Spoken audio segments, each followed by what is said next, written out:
Publik digegerkan terkait dengan manusia kerangkeng. Ini berawal dari penangkapan terbit rencana perangin-angin Bupati Nonaktif Langkat oleh pihak KPK. Di tempat kediamannya ditemukan sebuah kerangkeng yang dihuni oleh puluhan orang dalam kondisi yang sangat mengenaskan.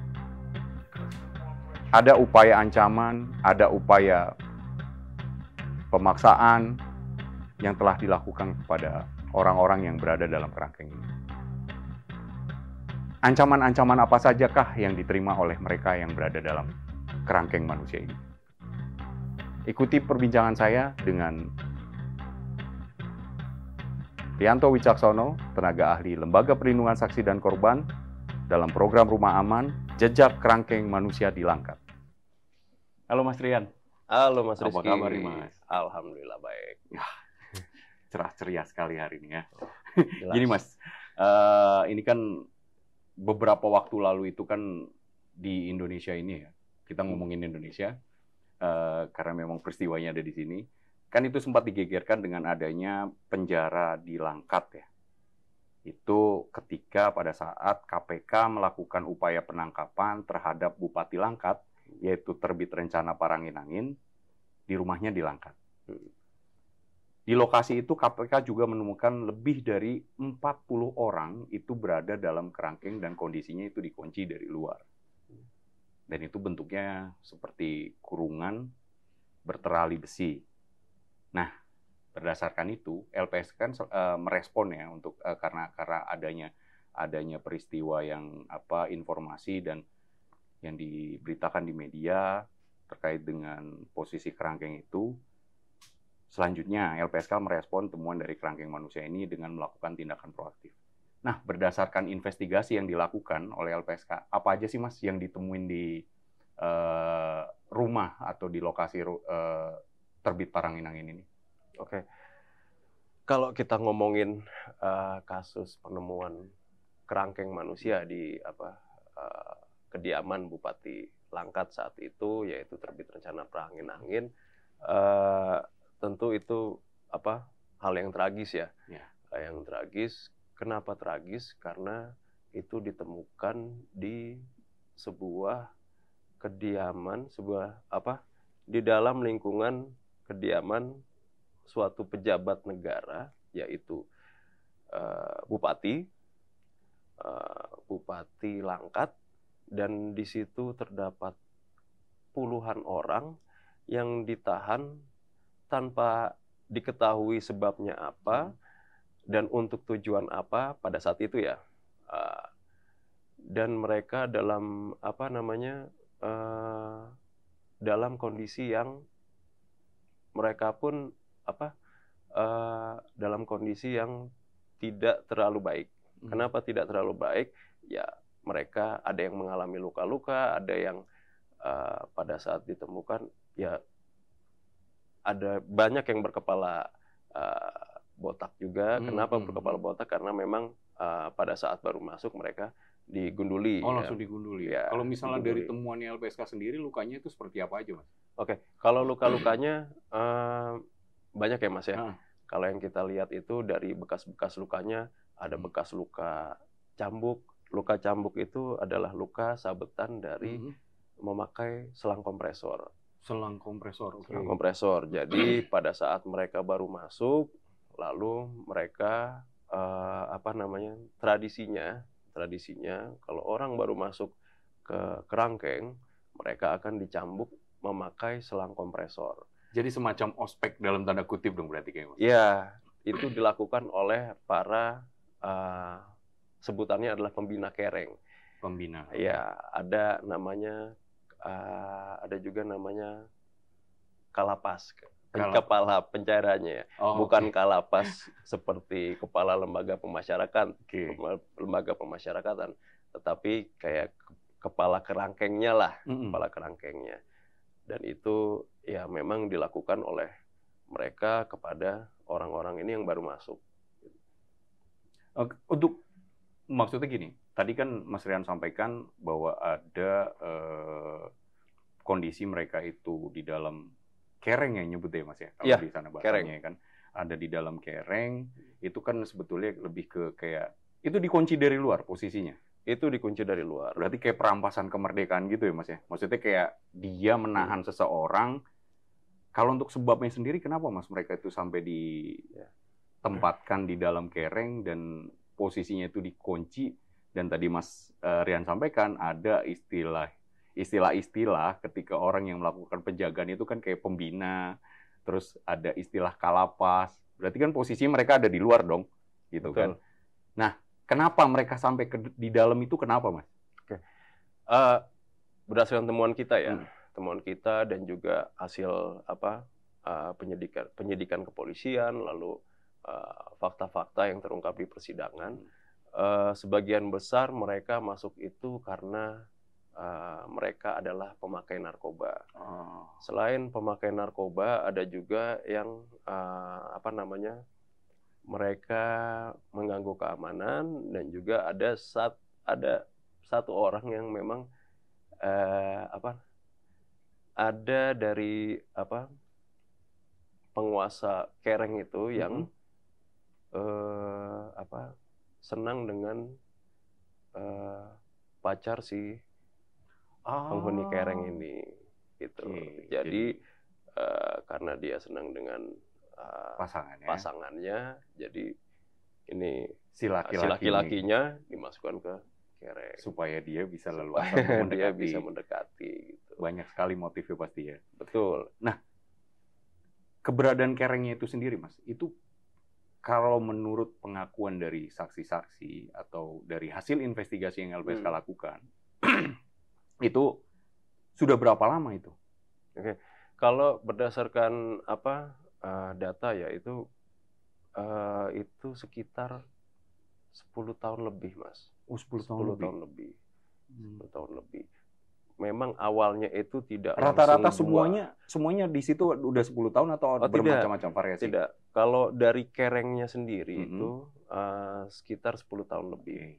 Dan awalnya memang itu cuma satu, lalu meningkat, sempat pindah lokasi juga, lalu bertambah jadi 2 kereng, dan yang kita telusuri itu terdapat ada dari korban-korban yang kita lindungi itu mulai masuk itu sejak 2017.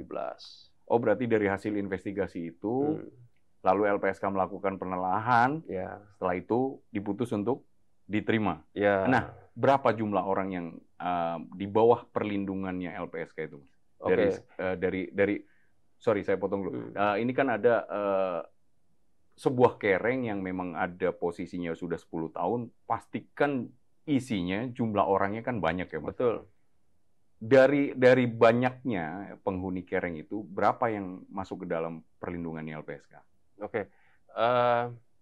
Yang masuk ke dalam perlindungan LPSK itu tentunya tidak semuanya ya. Karena kita harus melihat lagi apa keterangan mereka, lalu juga apa istilah katanya sifat penting keterangan merekanya untuk mengungkap suatu perkara ini. Nah, dan apakah mereka bersukarela untuk untuk berkontribusi dalam proses hukum. Tentunya kita harus pilah-pilah apakah para saksi maupun korban ini memang mempunyai komitmen untuk membongkar perkara ini. Gitu. Dari sekian banyak penghuni kereng itu yang kita lindungi, totalnya ada sekitar 12 orang. Oh, 12 orang ya? 12 orang. Sorry Mas. Ini kan tadi, ini berarti 12 orang dalam perlindungannya LPSK. Ya, betul. Nah, tadi disampaikan juga sama Mas Rian di awal bahwa fungsi dari kerangkeng atau kereng ini sendiri kan sebetulnya informasi yang awalnya itu sebagai tempat untuk merehabilitasi para pengguna narkoba. Betul. Apakah semua atau seluruh penghuni kereng itu memang pengguna atau pecandu narkoba, Mas? Oke. Kalau dibilang pencandu semua tidak, tetapi apakah sebagian besar memang pemakai? Iya, mereka pemakai. kalau dibilang itu adalah tempat rehabilitasi narkotika, uh, kalau berdasarkan informasi yang kita dapatkan dari salah satu korban yang pernah menjalani mengikuti rehabilitasi di panti rehab ya, itu sama sekali berbeda dengan apa yang mereka terima perlakuan yang diterima di Kereng itu. Okay. Karena apa? Karena di dalam Kereng itu tidak ada program-program pemulihan, tidak ada program-program kayak konseling psikologis dan selayaknya juga pengembangan diri, selayaknya panti rehab narkotika gitu. Nah, makanya dalam persidangan itu ada upaya-upaya untuk dari pembelaan dari pihak terdakwa ini untuk menyampaikan bahwa itu memang panti rehab gitu. Itu memang panti rehab dengan adanya petugas-petugas medis yang hadir, walaupun mereka tidak memeriksa tes urin dan lain-lain, tetapi hanya memeriksa keluhan-keluhan biasa saja. Apakah ada sakit atau tidak? Kalau ada sakit ya dikasih obat gitu. Okay. Tetapi itu bukan obat untuk pengguna narkotika, bukan untuk memulihkan ketergantungan mereka, gitu. Itu tapi hanya untuk medis-medis biasa saja. Oke, misalnya kayak obat pusing gitu ya, betul, mungkin obat sakit perut gitu ya, Mas ya. Dan bahkan untuk akibat kekerasan itu, para korban ini memang tidak ngomong ke dokter yang hadir sebulan 2 kali itu. Kenapa? Karena mereka diancam oleh penjaga Kerengnya. Bahwa mereka menerima perlakuan itu yang disabet pakai selang kompresor. Jangan sampai luka-luka ini kalian ngomong ke dokter gitu. Makanya mereka tidak meminta obat untuk itu. Bagaimana mereka mengobati luka-luka yang mereka derita, kayak luka sabet, terusnya kuku kaki dipukul sampai pakai palu sampai lepas. Mereka mengobatinya adalah dengan menggunakan kopi. Pakai kopi aja? Ya. Bubuk kopinya? Bubuk kopinya ditaburkan di atas lukanya, dan mereka sampai sembuh ya hanya memakai kopi, tidak memakai obat-obatan medis gitu. Karena ada larangan untuk pengungkapan itu ya, mengungkapkan bahwa mereka juga mendapatkan perlakuan ya sampai dipukul dengan selang kompresor, sampai kakinya juga pecah ya kukunya, Mas. Kuku kakinya lepas, lalu ada yang ditempel plastik panas atau ditetesin plastik. Berarti gini panas, Mas, yang tadi juga disampaikan sama Mas Rian di awal bahwa latar belakang dari posisi kereng atau kerangkeng ini kan berarti latar belakang mereka bukan hanya pecandu narkoba saja kan, yang tadi disebutkan. Jadi tadi juga Mas Rian menyampaikan bahwa ada salah satu penjaganya yang juga suka sama pasangan salah satu korban itu. Jadi si laki-lakinya dimasukkan ke dalam kereng, lalu pasangannya diambil sama mereka. Berarti kan latar belakangnya kan bukan hanya pecandu narkoba ya atau narkotika, dan bukan hanya sebagai tempat rehabilitasi narkotika saja kan? Atau mungkin ada ini lain nggak, Mas? Misalnya latar belakang lain sampai mereka itu dikumpulkan dalam satu tempat gitu. Ya, kalau untuk masalah yang laki-lakinya tadi ini karena ini suka dengan pasangannya, ya pasangannya tidak sampai dibawa juga, yang perempuannya tidak sampai dibawa, tetapi hanya sebagai wah saya ini berkuasa, jadi saya bisa melakukan apapun, bahkan membawa pasangan Anda ke kereng gitu loh. Jadi hanya untuk menunjukkan kayak kekuasaan dan eksistensi saja. Betul. Ya, Mas ya. Nah, untuk masalah apa saja sih yang mereka lakukan di sana, mereka tidak hanya di kerangkeng dan seolah-olah di rehab di sana, tetapi mereka juga dipekerjakan. Mereka macam-macam dipekerjakannya. Mereka dipekerjakan untuk membangun rumah bupati, lalu mereka dipekerjakan untuk membantu-bantu di rumah bupati, menyapu, mengepel, lalu mereka juga bekerja di pabrik sawit, di ladang, di kebun sawit, lalu juga untuk menjaga ternak dan juga mencari makan ternak. Ya, mereka dipekerjakan bermacam-macam. Nah, apakah mereka diberi upah? Mereka tidak diberi upah sama sekali. Tidak diberi upah sama sekali. Tidak diberi upah sama sekali. Walaupun bertahun-tahun bekerja dan kadang ada yang lembur, ada yang bekerja 24 jam. Maksudnya 24 jam itu adalah 2 shift ya. 2 shift ya. Dan mereka tanpa diberi upah. Tanpa diberi upah. Tanpa diberi upah. Dari jumlah korban yang dilindungi oleh LPSK. Ada yang paling lama, Mas? Yang paling lama itu gini. Ada yang berulang kali masuk. Berulang kali. Berulang kali. Sudah pernah masuk, keluar, masuk lagi, keluar lagi, lalu masuk lagi. Gitu. Jadi ada yang sudah 3 kali masuk, 3 kali keluar masuk, lalu yang paling lama itu ada yang 2 tahun. Dari proses 3 kali keluar masuk itu, Mas, itu atas apa ya, inisiatif dia sendiri kan? Atau memang dia dijemputkah? Atau bagaimana? Oke, kalau yang berulang kali keluar masuk itu ada yang ditebus keluarganya, ada yang dia kabur, lalu ada yang dikeluarkan begitu saja sama penghuni kereng karena memang dia sudah dianggap sembuh ya, dianggap sembuh dan bisa dan bisa apa namanya kooperatif lah dengan penjaganya gitu, makanya dia dikeluarkan. Gitu. Nah, yang jadi perhatian kita juga kita juga melindungi ada 2 anak di situ. 2 anak? 2 anak. 2 yang masih berusia anak. Yang mereka dimasukkan ke kereng dan mereka juga dipekerjakan dan mereka juga tidak diberikan upah. Gitu. Nah, anak itu salah satunya ada yang keluar itu karena kabur. Ya, pernah sempat kabur lalu tertangkap. Dan kalau mereka kabur dan tertangkap dan dibawa lagi ke kereng, itu hukumannya lebih berat. Itu yang apa namanya? Biasanya adalah kuku kakinya itu akan dipalu sampai lepas. Dipalu sampai lepas? Ya, kuku jempol kaki ya. Sampai lepas. Atau diinjak oleh kursi sampai lepas. Sadis, Mas. Ya, memang. Oke, Mas. Ini kan lebih ke obrolan tadi, lebih ke obrolan tentang situasi kereng, situasi bagaimana ketika mereka dahulu diperlakukan ya.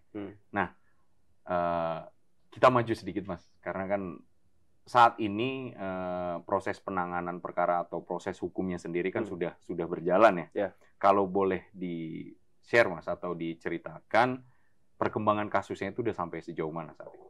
Oke, untuk yang pelaku sipil ya, untuk yang pelaku sipil terdapat 9 orang tersangka, 9 orang yang telah ditetapkan tersangka, 8 orang telah saat ini sedang menjalani persidangan di Pengadilan Negeri Setabat,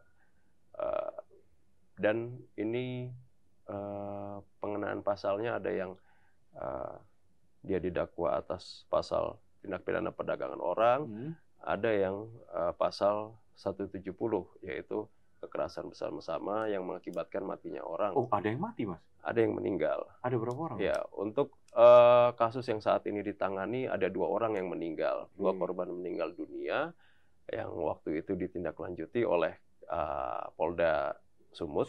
Ya. Korbannya yaitu ada Saryanto Ginting dan Abdul alias Bedul. Itu yang meninggal. Betul, itu yang meninggal. Itu yang tadi Mas sampaikan itu kan berarti tadi Mas Rian menyebutkan terduga pelaku sipil. Ya, berarti sipil. Memang ada selain sipil yang melakukan? Ya, kalau untuk pelaku sipilnya ada satu lagi tersangka yang telah ditetapkan tersangka, yaitu terbit rencana perangin-angin. Oke. Ya, Bupati itu ya sendiri. bupati nonaktif Nonaktif itu sendiri ya. Betul. Tapi saat ini prosesnya masih penyidikan karena yang bersangkutan masih menjalani proses di KPK. dugaan korupsi yang saat ini ditangani oleh KPK. Dan pihak Polda Sumut berdasarkan informasi pada saat koordinasi terakhir, mereka memang menunggu proses di KPK itu. Setelah itu lalu mereka akan melimpahkan ke Kejaksaan Tinggi berkasnya. Dan untuk terduga pelaku lainnya ada dari oknum Polri. Dan itu sudah disidang etik, sudah jatuh hukuman mutasi dan demosi. Lalu ada yang oknum anggota TNI. Oknum anggota TNI ini saat ini juga sedang dalam proses persidangan di Pengadilan Militer Medan. Oh, sudah disidangkan juga ya untuk kasus yang dalam proses persidangan. Oke, itu untuk proses penanganan perkara hukumnya ya, Mas. Ya, nah, betul. Kembali ke korban itu sendiri, Mas. Kan LPSK akhirnya yang tadi di awalnya melakukan proaktif, setelah itu memutuskan untuk memberikan perlindungan kepada para korban yang berjumlah 12 orang itu. Sampai dengan saat ini, Mas, maksudku bentuk-bentuk program layanan perlindungan itu apa saja sih, Mas, yang diberikan kepada mereka?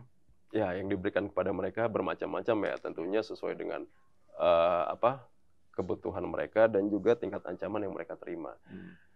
Ada korban yang menerima perlindungan fisik, ada yang menerima bantuan medis, lalu pendampingan, dan juga rehabilitasi psikologis maupun psikososial ya. Nah, kalau untuk perlindungan fisiknya ada yang kita tempatkan di rumah aman, lalu kita juga melakukan pendampingan pada saat mereka memberikan keterangan baik di kepolisian maupun pada saat di persidangan ya, baik di persidangan umum maupun di pengadilan militer. Lalu kita juga memberikan konseling psikologis, kita juga memberikan bantuan medis berupa rehabilitasi narkotika ya. Oke. Ya, kalau memang ada korban-korban ini yang masih yang ingin benar-benar sembuh dari ketergantungan tersebut, kita tempatkan di panti rehab. Oh, di panti rehab. Ya, kita juga bekerja sama dengan BNNP Sumatera Utara untuk merehabilitasi para korban tersebut. Gitu. Selain itu juga menambahkan dikit ya, Mas ya. Kita juga mereka ini kan latar belakangnya memang mereka ada yang sudah bekerja, namun mereka agak kesulitan untuk mencari pekerjaan karena karena mereka punya riwayat pernah menjadi anak kereng dan juga sedang menjalani proses hukum ini dan juga menerima ancaman maupun upaya-upaya intimidasi. Nah, makanya kita juga berkontribusi untuk mencarikan mereka lapangan pekerjaan yang sesuai dengan minatnya. Gitu. Dan kita juga memperhatikan bagaimana keamanan mereka pada saat mereka melakukan pekerjaan itu. Gitu.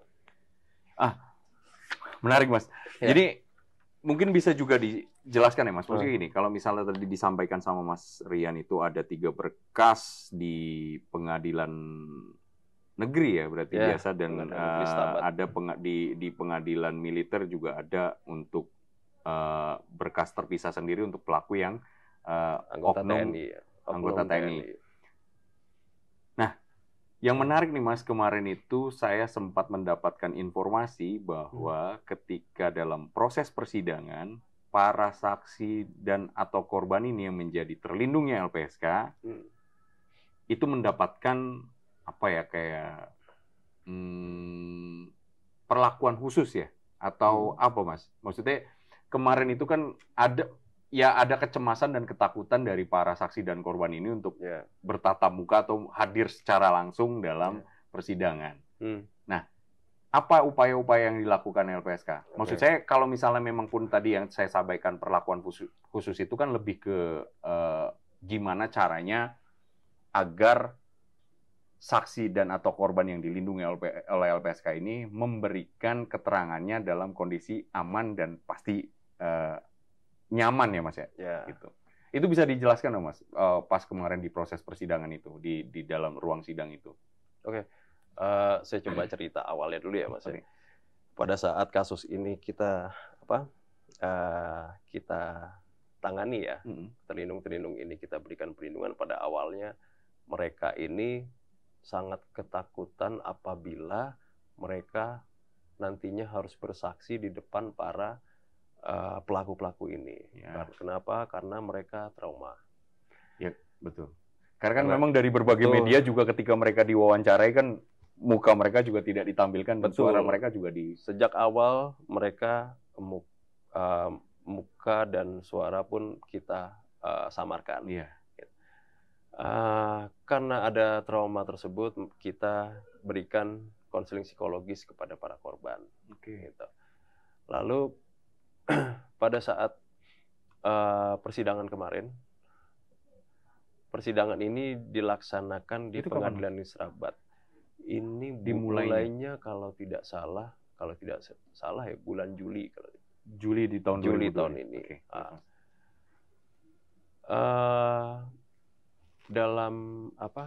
Dalam proses persidangan itu memang para terdakwanya menjalani persidangan secara online dari rutan Tanjung Gusta. Sedangkan untuk perangkat persidangannya baik itu JPU, hakim maupun kuasa hukum itu ada di Pengadilan Negeri Serabat.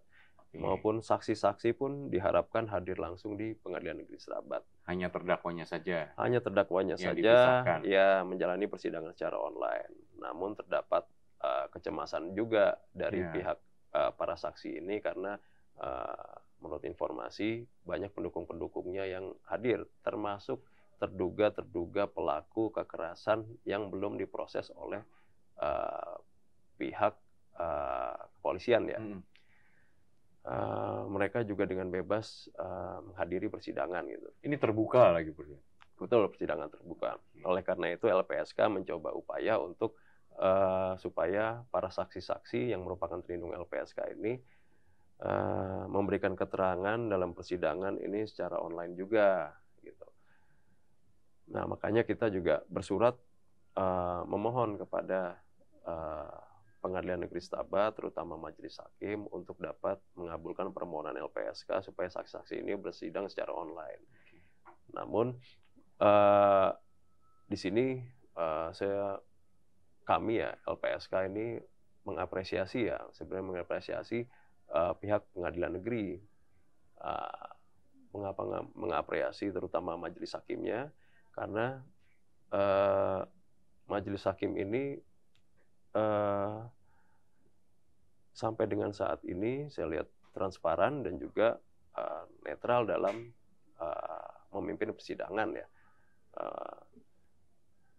Pada saat ada permintaan LPSK seperti itu, Majelis Hakim langsung meminta LPSK untuk hadir dalam persidangan untuk menjelaskan terkait dengan permohonan persidangan online tersebut. Untuk menjelaskan isi surat mungkin ya Mas. Betul. Isi surat permohonan. Betul. Gitu. Surat permohonan situ dan disitulah Majelis Hakim dengan meminta pertimbangan dari kuasa hukum dan JPU,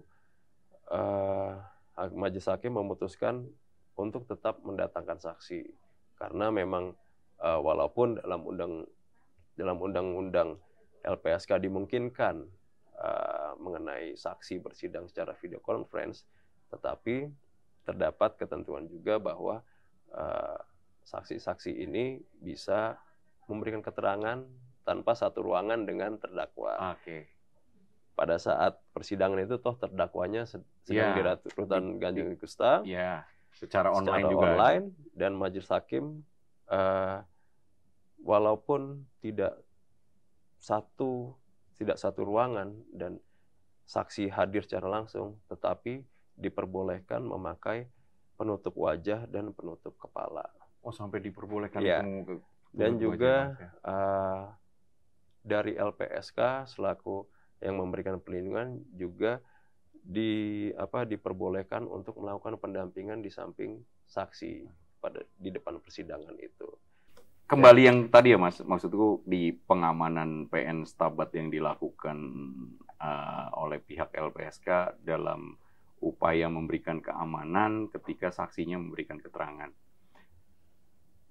Apa yang dilakukan LPSK, Mas? Maksudnya untuk pengamanan itu sendiri kan pasti tidak mungkin dilakukan oleh LPSK sendiri. Pasti akan dikerjasamakan dengan aparat-aparat penegak hukum setempat. Itu gimana, Mas? Oke, kalau untuk pengamanan pada saat persidangan ya, selain dari LPSK sendiri, kita juga bekerja sama dengan Polda Sumut, lalu juga dengan Kejaksaan Negeri, Kejaksaan Negeri Langkat, dan juga pihak PN ya, pihak PN Stabat.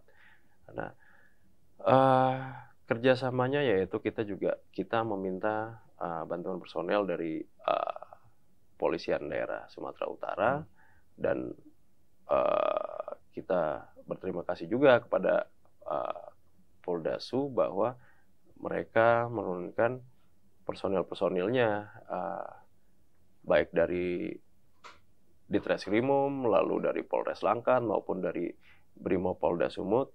Mereka melakukan pengamanan di area persidangan. Berarti banyak personil yang diturunkan lah ya Mas untuk melakukan pengamanan ini ya. Betul. Nah, dengan adanya pengamanan yang kalau boleh dibilang jumlah personilnya itu sendiri cukup lumayan banyak. Kalau keterangan atau informasi yang disampaikan oleh saksi-saksi yang dalam perlindungan LPSK, apakah ada sepanjang proses penegakan hukum ini ancaman, intimidasi, atau bujuk rayu yang mereka terima? Oke, kalau intimidasi ataupun ancaman ya,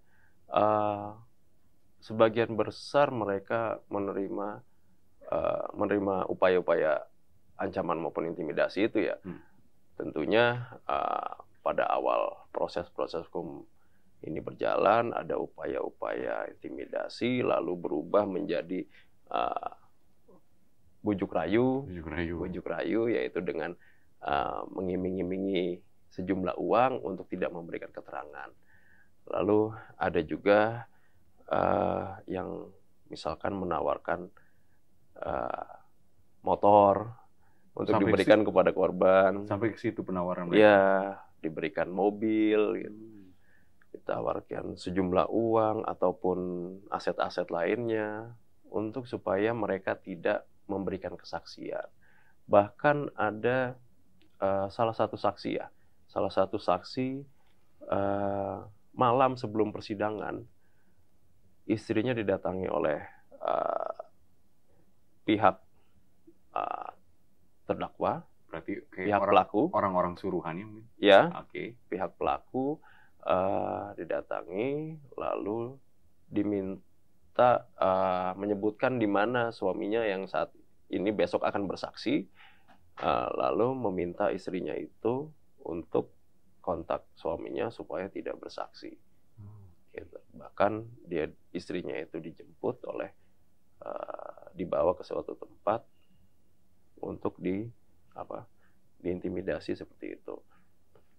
Nah, setelah kita mendengar itu, waktu itu saya yang turun ke sana melakukan pengamanan, lalu saya coba kontak orang yang melakukan ancaman tersebut,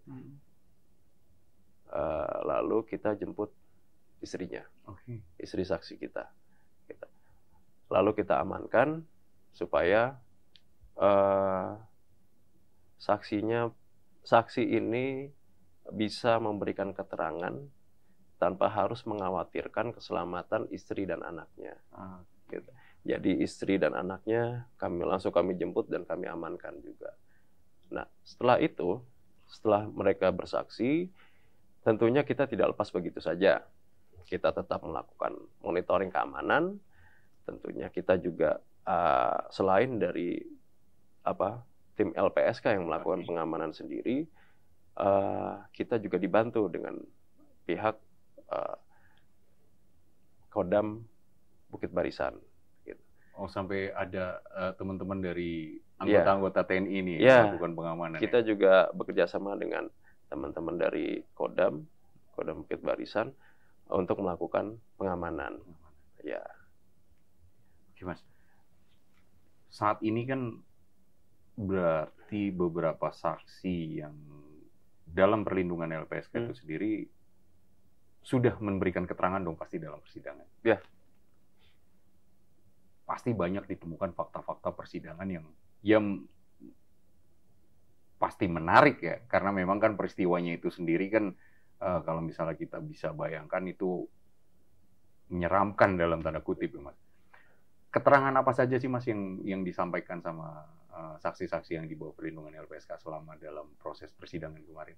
Oke, kalau saksi-saksi yang merupakan terlindung LPSK ya, karena tim juga memantau langsung dalam persidangan. Ya, karena tadi ada pendampingan kan? Betul. Ya. Ada informasi-informasi yang memang disebutkan oleh para saksi kita, diantaranya mengenai adanya penggunaan narkoba di dalam lingkungan Kereng itu. Ada yang menggunakan narkoba? Ada yang menggunakan narkoba. Bahkan saksi kita sendiri yang menyebutkan bahwa ya saya menggunakan narkoba bersama saksi yang lain. Okay. Mengapa dia menggunakan narkoba? Karena diperintah oleh salah satu terdakwa. Berarti mereka menggunakan narkoba dalam kondisi di bawah tekanan pasti itu Mas ya? Iya, dia bukan dia disuruh untuk mengambil barang-barang dari pabrik berupa besi, ya bisa sawit, lalu barang-barang itu kemudian dijual di luar lingkungan Kereng itu, dibawa, lalu hasil dari penjualan barang-barang curian tersebut dibelikan sabu oleh salah satu terdakwa. Jenisnya sabu? Ya, lalu terdakwa tersebut membawa ke Kereng dan mereka menggunakan narkoba tersebut di lingkungan Kereng. Sambil menjaga. Ya. Luar biasa Mas. Betul. Jadi gini, kalau misalnya memang pun ada ya keterangan itu sampai terungkap dalam persidangan, berarti kan Kereng itu sendiri bukan tempat rehabilitasi dong. Ya, mungkin itu ranahnya majelis hakim untuk menyimpulkan itu ya dalam putusannya. Ya karena kan memang yang tadi disampaikan sama Mas Rian berdasarkan informasi yang disampaikan oleh saksi-saksi ini dalam persidangan, yang jaga pun menggunakan narkoba kan gitu. Ya, tentunya patut dipertanyakan apakah memang benar itu panti rehabilitasi atau bukan. Benar, Gus. Ya. Jadi gini, kan kalau misalnya memang berangkat dari ketakutannya para saksi dan korban itu sendiri, kan mereka kerap mendapatkan ancaman ya Mas ya. Dulunya sampai sekarang, sampai tadi disampaikan sama Mas Rian juga bahwa salah satu istri dari saksi itu mendapatkan bentuk tekanan atau intimidasi dalam ketika suaminya akan memberikan keterangan, dia sampai ditawarkan dan ya di bawah pengaruh tekanan itulah diintimidasi. Ada nggak sih Mas perasaan-perasaan takut dari si saksi korban itu sendiri yang dalam perlindungan LPSK dengan kondisi yang memang ada terduga pelaku yang lainnya yang belum berhasil ditangkap atau diproses secara hukum oleh aparat penegak hukum? Ya tentunya wajar ya mereka ketakutan ya, karena mereka tahu siapa saja pelaku-pelaku yang melakukan kekerasan ya. Misalkan menjemput mereka pada saat mereka akan dimasukkan ke Kereng, atau mereka menjemput mereka pada saat mereka kabur gitu. Dan mereka juga mengalami ataupun melihat ya siapa saja yang melakukan kekerasan, tentunya mereka akan ketakutan jika para terduga pelaku tersebut belum diproses secara hukum gitu. Lebih jauh lagi belum ditahan gitu. Karena mereka ini tinggal di lingkungan yang dekat dengan para pelaku tersebut. Jadi kalaupun mereka menjalani kehidupan sehari-hari di lokasi tempat tinggal sekarang, ya tentunya mereka ketakutan, merasa terancam jika mereka belum diproses gitu loh. Makanya kami juga berulang kali menanyakan, memberikan atensi juga supaya para pelaku ini, para terduga pelaku yang belum diproses ini juga segera segera diproses oleh pihak kepolisian gitu. Supaya apa? Supaya kasus ini tuntas dan juga para korban ini mendapatkan keadilannya. Gitu. Oke Mas. Ya. Tadi juga disampaikan sama Mas Rian terkait dengan penetapan tersangka terakhir yang tadi disampaikan. Dari 9 akhirnya bertambah satu lagi penetapan tersangka ke bupati nonaktif Langkat itu sendiri. Untuk tadi sampaikan juga sama Mas Rian bahwa penanganan perkaranya sudah memasuki tahap penyidikan. Kira-kira kapan perkara ini akan segera berjalan, Mas? Maksud saya, ini kan ada tindak pidana korupsi yang dilakukan upaya penegakannya oleh teman-teman di KPK. Berarti kan setelah itu bupati nonaktif ini sendiri kan pasti akan masuki kayak apa ya, perkara baru lah dari perkara teman-teman saksi korban ini yang dulu dikereng itu.